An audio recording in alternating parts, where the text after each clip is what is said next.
Good Monday morning, everyone. Woo! We have made it. Mondays are my favorite day, but you guys are joining me, Aimee, here with Author Talk, and our lovely guest is Tom. But you know, Russell, Fern, and me. So you guys, hey, how are you guys doing? I have missed you guys so much. Why? You see all the time. I haven't seen you in over a year in person. I know, but that's true. In person, it feels like it. But on a happy note, though, you guys, Russell's been asking for 3 years. I've made it. I have accomplished this. We are on multiple channels now. We are on LinkedIn, Facebook page, and our Facebook group. So you guys go and be a part of our Facebook group. But we are on YouTube, and Russell's going to tell you why that is super important. So, Russell, go for it. Well, it's very important if you want to help support us. First thing, and Aimee's been saying this the last few weeks, if you won't, it would help if you joined our Author Talk page on Facebook. Mm-hmm. Also, go to YouTube, subscribe on our YouTube channel, and both make a comment and push the bell button.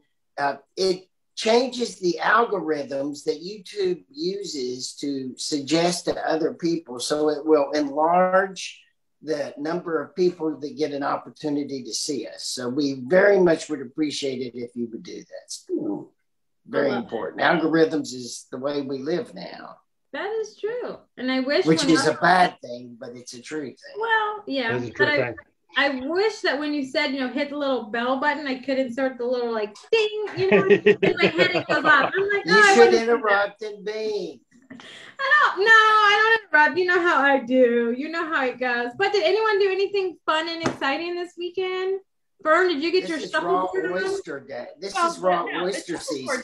Fern, did you eat a lot of raw oysters this weekend? I did not eat any oysters because I don't like oysters. Oh. I am not a big fan of oysters. I'm a big disappointment in Fern. Raw oysters is part of what makes life good.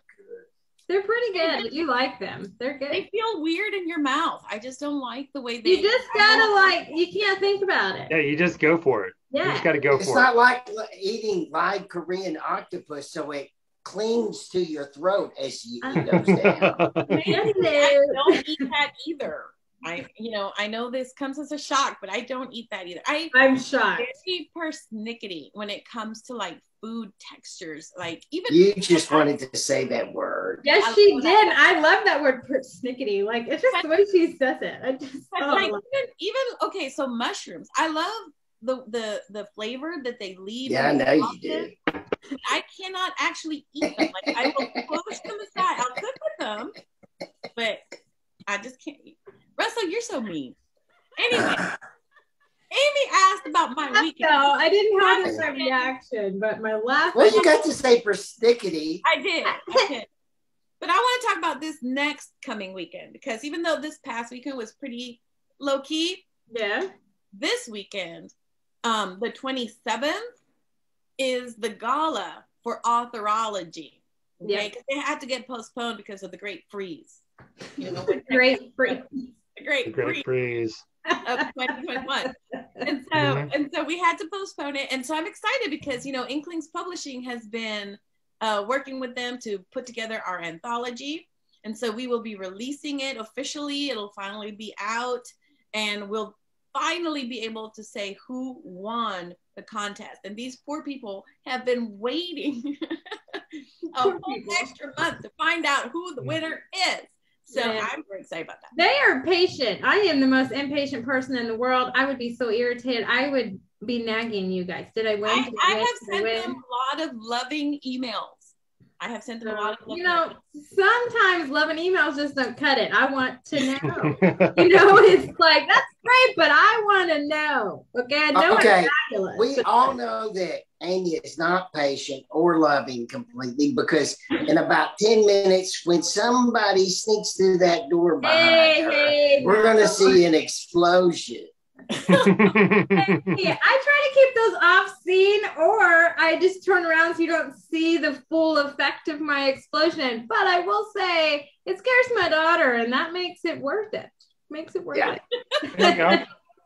Yeah, my mom, it's one of those things, but I don't know. not instilling fear in children is fun, but sometimes when they're really on your nerves, it's the most rewarding thing in the whole world. You're just like, yes, I have won. The highlight of my teacher year when I was teaching was the one, always every year, at least one child would burst into tears.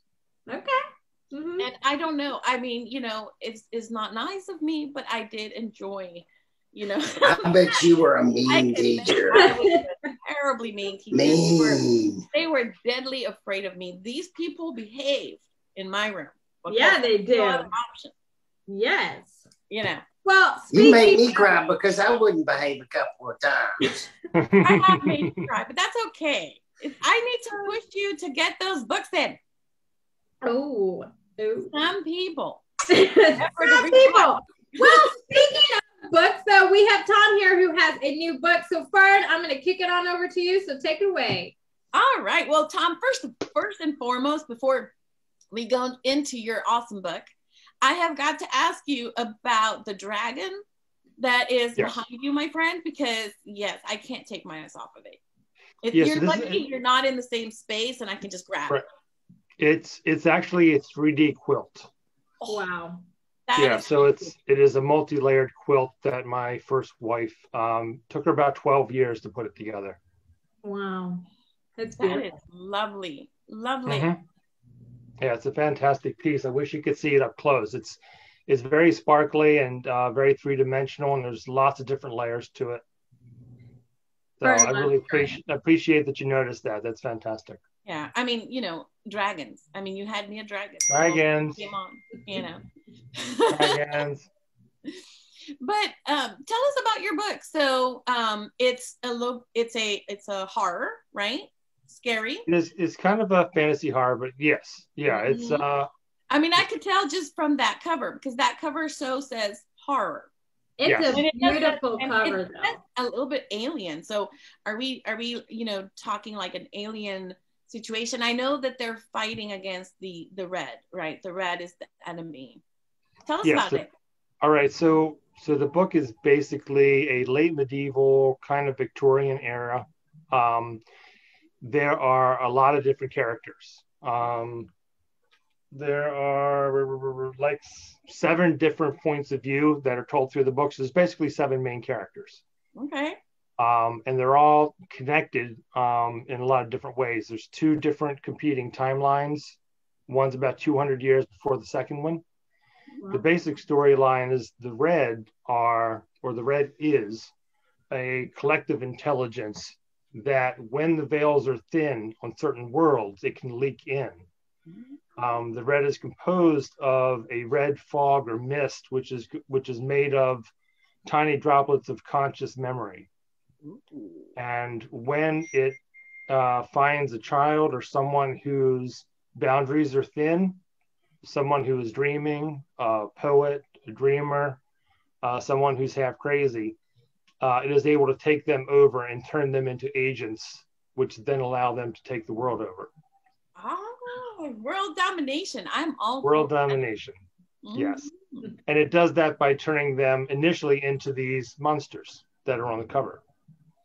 Okay. So the monsters are basically the characters that have been transformed by the evil. Yes. So the monsters, the whole term of monster kind of gets turned on its head during the course of the book. The main characters have to confront their fear of the monsters and actually transform into them while holding on to their humanity in order to be able to battle against them. So it's a book about what people are willing to sacrifice, what the characters are willing to endure for each other, what they're willing to give up, kind of owning their humanity in a completely different way, in a different form, and then how do they relate in these new forms. Some of the characters are very young, so 2 of the main characters are only 14. Some of the characters are over 100 years old.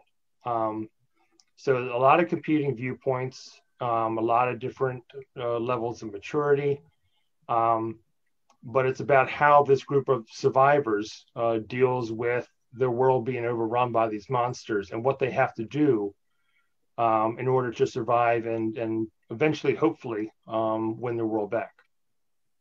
I love the thematic idea of sometimes when you're battling something, you have to sort of become it, but not lose yourself in the becoming in order to overcome. So that's like really intense. So even though you have some characters that are, younger age, this obviously might be a little bit advanced for young audience. So your book would be more for like adult general audience readers. I would think late teens would be fine. Late teens would be fine. Yeah. Okay. Absolutely. It is a rather dark story. There is a lot of action. There's a fair amount of blood, a lot of fighting, but there's a lot of contemplation as well about what is humanity, about the different characters as they form relationships. There are 4 couples in the course of the book who form romantic relationships. Some are adults. The teenagers also form a romantic relationship as their bodies and minds change. And then they still have to somehow work together to figure all this out. Wow. Very nice. I mean, it sounds like you have a lot of layers. As you were writing this, do you find that you're more of a plotter? Like, do you have a lot of outlines No, just in your nothing. head and you just Nothing. put it on paper?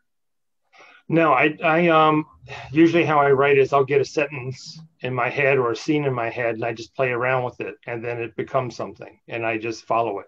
And this book is the same way. So I wrote the first chapter, which introduced one of the characters, and then I just keep going and just keep playing around with it. I try not to put myself in it at all. Kind of the clearer channel I can be for it, the better it works.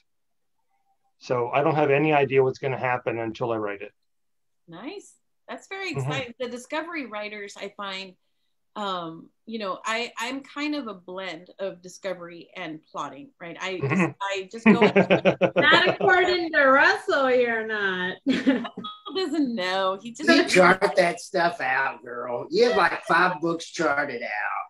But they're in my head. They're not like on paper. I don't chart them. I just, start writing and then see what happens.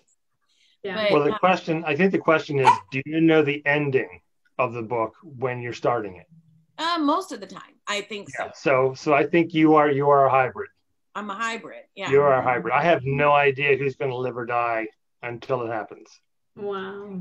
Yeah, that's always exciting. Do you ever find yourself like in a chapter where someone dies and you're like, oh my God, yeah. Yeah. Once in a while I'll get a visual, I'll get a scene in my head. And then I just have to wait for the book to catch up to whatever I saw. I have no idea how we're going to get there. It just tends to happen. And somehow it all comes together and works at the end. That's very exciting. Very exciting. So is this is obviously book 1 in a series, right? I mean, are we going to keep going in this world or this is it? This is it. So this is actually my second book and both of them were standalones. Okay. Yeah, it's a pretty hefty volume. So there's a lot of story there. So what was book 1? The first book that is not, they're not connected, right? They're just no. Right, okay. So on Amazon I also have a book called Rogue Adapt, which is kind of a more simple, more traditional fantasy, epic fantasy kind of novel, but still has multiple points of view, many different characters, end of the world scenario, great battles, great cinematics, and that one is, they're similar in tone. Red is a lot darker, but Rogue Adept was a lot of fun, and I've gotten a lot of good reviews for people who helped me with that one. Nice. So I've got a question. Yes, sir. So what do you study or read that has led you to write these 2 books this way?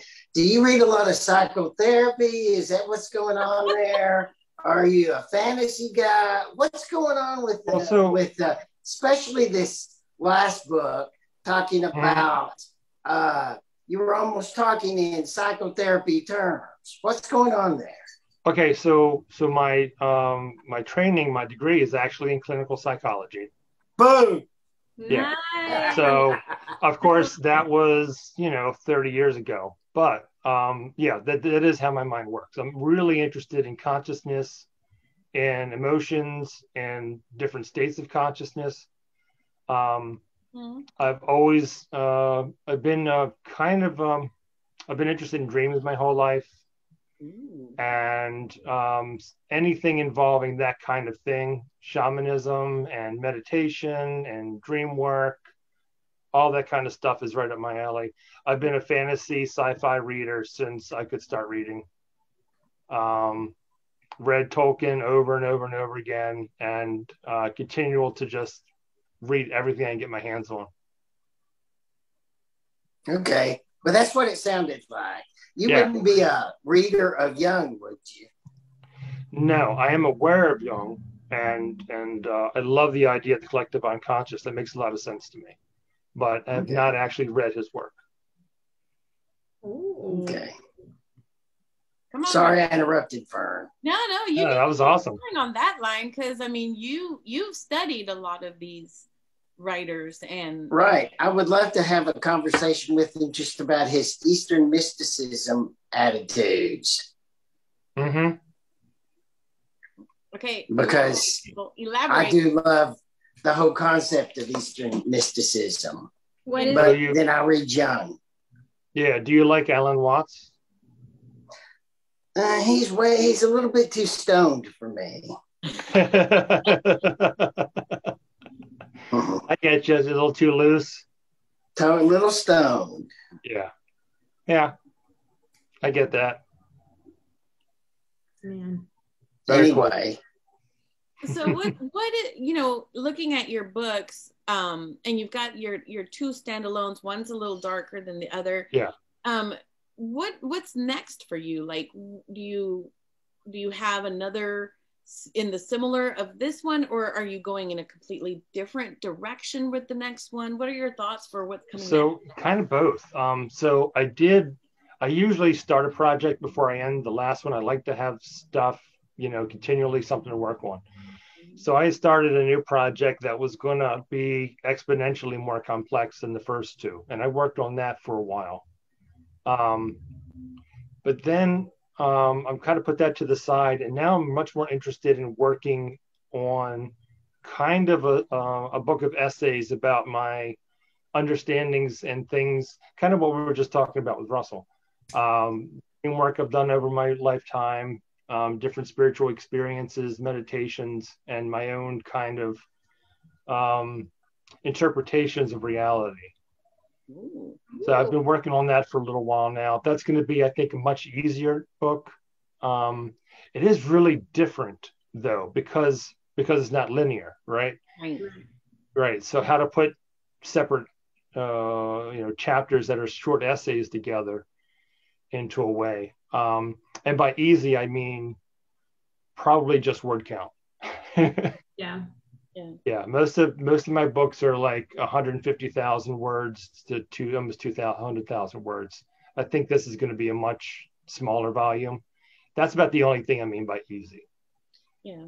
Well, I mean, with nonfiction, you definitely want to stay on a shorter word count. But so what are some of the things that you're thinking of in terms of the organization? I mean, are you thinking of doing it based on like the different psychological schools of thought and kind of organizing them that way? Or are you thinking more along the lines of your actual development, as a person, and organizing it more to your own life and the impact that they've had in your life?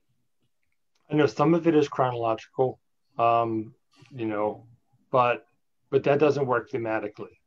So there may be a section that's more about emotional development, and then maybe some sections that are more about interpretations of like spiritual experiences, inner workings. But even that doesn't feel right. There are threads that I have to figure out how to weave together in an interesting way, and I'm not quite there yet. That's kind of the fun, and I think it's going to be the hardest part of getting this book together, is putting it all in a way that makes sense and explain enough early on so that I'm not leaving people confused. Yeah. And it sounds like it might be something that you're not going to finalize until you actually have all the essays that you want and you can lay them out and figure it out, for sure. Yeah, so kind of going back to like the quilting. Yeah, I think I need to get all the blocks together, and then I can play around with, how they flow together, energetically as well as thematically. How do they feel? How do they build on each other? Which ones are more complex? Try to work from that angle, I think. Okay. So do you have like a favorite character from your book? Like a character that you really, really love the most?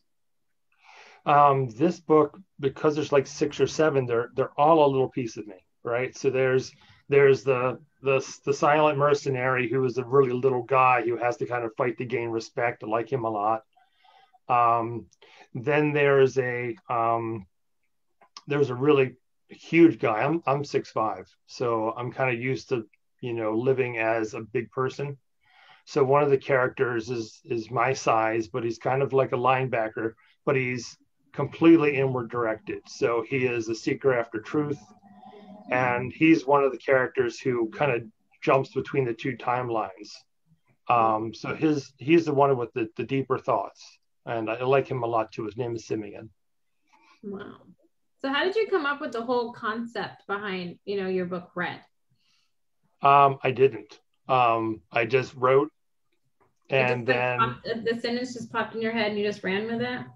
Absolutely. Man, I just couldn't do that. I guess that's what you meant by like discovery writer, and I wasn't understanding that because I was like, I want to know what like fueled this whole thing. Because I studied psychology in college, but I went the research route. I never made it to clinical psychology. I got married, so I'd never made it that route. But maybe that's why your book is like so appealing to me. Because I'm like, I was telling Fern before he came on, I was like, I'm gonna have to download this book. But I love your cover too, so that's where I was like, I want to know. So, well, fun facts. Speaking of the cover, like, how did you come up with your concept? Oh, I got really lucky. So I had already written probably half the book, right? And so you have the red is the antagonist and the concept of a red mist. And so one day, just by instinct or just on impulse, I did a Google search for red mist, and one image came up from a particular artist, and it was perfect. The tone was perfect. The colors were perfect. And so I just contacted him. I found out his information online, contacted him, looked through his stuff, and we collaborated and came up with this. Very nice. It was awesome. That's awesome. Yeah, he was really easy to work with. His name is Christopher Velasquez. I think he's on the if you look up the book, his name is under there as the illustrator. But his work is fantastic, and I'll probably be working with him again. Oh yeah. Yeah, and it was all done just through email. We never talked on the phone. We never met. He's up in New York. I'm in the top part of Maryland. But it was a blast.